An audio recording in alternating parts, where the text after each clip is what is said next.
mawulire okujolera nti muntu batugamba GDP owekalungu Haji Java ategeere nti budget eno yabadde ayogera ku nze GDP kitegeeza kino income per capita kitegeeza kino national gross national domestic product kitegeeza kino kwegamba ffe omulimo gwaffe kumenya bintu bino abitegeere era nkakasa nti bw'olaba ensi eddembe lyamu egisinga okulinyirira era ebikolebwayo obiraba ogenda mu ggwanga nga China ebigendayo ndowooza obiraba bulungi single party state bweba yagambye ekintu kyekyo Haji Umaru tojisana kugamba obuvunaanyizibwa yina butono okuquestioninga okubuuza nti kino bwaki kino mwagambe kitegeeza ki ku ddembe ly'obuntu kino kitegeeza ki kati bw'ova wano nabadde nsoma ebiri Israel ebintu byekola nga bannamawulire mwattu ate badde batagitinga directly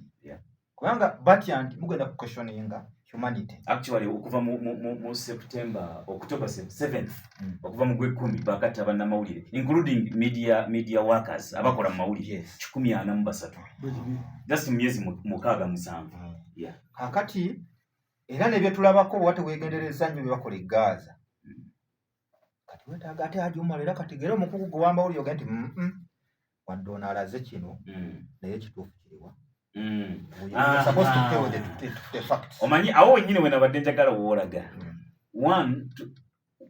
we simplify the message from other stakeholders abaddukanya ensi eno for the common man. Tubimutemera mu bwangu abitegeere. Mu ntegeere ennyangu. That is one role which you've explained very well. Naye ensonga endala tuteekeddwa to make these people account. Tuteekeddwa I don't know how to say it good in Uganda. Tuteekeddwa okubateeka ku nninga baanukule. Babeere responsible bavunaanyizibwe ku ebyo bye baba boogedde bye baba bakoze bye baba basazeewo and they ampuliranga somehow somewhere nze nga munnamawulire aba failinze we haven't tetunnatuuka awo tetunnakwatawo bulungi to make people to account. Waliwo njagala kuva eri Gaza waliwo eddwaliro Israel yalumba mu kitundu ky'e Gaza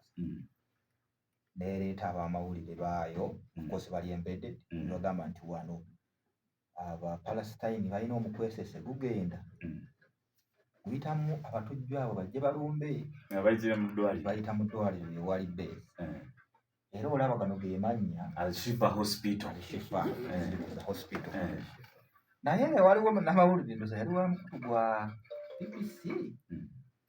naga nti naye Oluwarabu nze ndumanyiimu eno nga kalenda kyotugamba gana amanya nga ndaba eno kalenda era kwewona naga nti akingo siene naga nti eno kalenda